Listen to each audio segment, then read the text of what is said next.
এই স্বাধীন দেশে এখনও অস্বাধীনতা রয়েছে। কারণ কি?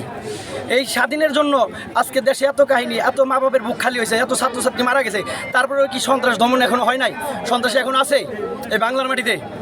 এটা কি মাইনে নেওয়া যায়? বিজেএমে আমরা 27 তারিখে ফ্যাক্টরি বন্ধ করে আমরা বিজেএমে চলে গেছিলাম। বিজেএম চলে যাওয়ার পরে আমাদের ওখানে বিকেএমের লোক ছিল, বিজেএমের লোক ছিল, এখানে সভাপতি ছিল, মালিকের ম্যানেজমেন্টের কোনো লোক ছিল। থাকার পরে তারা বলছে যে আপনাদের পাওনা বোঝানোর ব্যবস্থা করতে। পরে আমাদের বলার পরে ঠিক আছে আমাদের বুঝিয়ে দেন। বুঝিয়ে দেওয়ার পরে সে একটা ডেট নিছে। প্রথম আমরা বলছিলাম 10 দিনের ভিতরে আমাদের টাকা বুঝে দেবো। না, এত তাড়াতাড়ি পারবো না, 10 তারিখে আপনার স্যালারিটা দেওয়া হবে রানিং মাসের, আর আপনার বাকিটা 30 তারিখে আমরা বুঝিয়ে দেবো। তো বুঝিয়ে দেওয়ার পরে সে এখন মনে করেন আজকে তাড়াতাড়ি নোটিশ চেঞ্জ করে লাগছে যে 3 মাস পর আপনাদের টাকা বুঝিয়ে দেওয়া হবে। এর ভিতরে আমরা ফ্যাক্টরি বেচবে না কি করবে?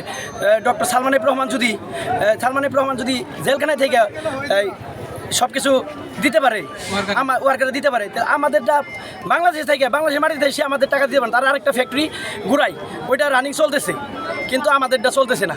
আমাদেরটা বন্ধ করে দিচ্ছে। আমাদের পাওনা আজকে দেওয়ার কথা, কিন্তু দিতেছে না। কারণ কি? আমাদের মালিকের কোনোই নাই। আরও ক্যাডার বাহিনী বাইর করছে, 4টা সন্ত্রাস ভাড়া করছে, আমাদের তারা ট্যাকেল দেবে। কিন্তু তাদের ভিতরে একজন আমাদের কাছে ধরা পড়ছে, জিম্মি হয়েছে। জিম্মির পরে আমরা যাই হালকা পাতলা মাইট দরকার সেনাবাহিনী হাতে তুলে দিছি।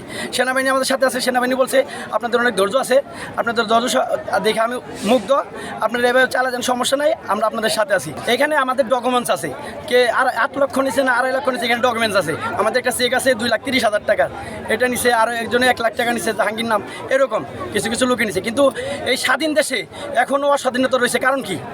এই স্বাধীনের জন্য আজকে দেশে এত কাহিনী, এত মা বাবার বুক খালি হয়েছে, এত ছাত্রছাত্রী মারা গেছে, তারপরেও কি সন্ত্রাস দমন এখনো হয় নাই? সন্ত্রাস এখন আছে এই বাংলার মাটিতে। এটা কি মাইনে নেওয়া যায়? আমাদের সেনাবাহিনী হাতে দেশ তুলে দিছে। সেনাবাহিনী আমাদের ভালোর জন্য আমাদের পাশে আছে। সেনাবাহিনী আমাদের হুমকি দেয় না, দামকি দেয় না, সেনাবাহিনী আমাদের পাশে আছে এবং থাকবে। তারা বলছে আপনারা কোনো হাঙ্গামা ভাঙচুর কোনো কিছু করবেন না।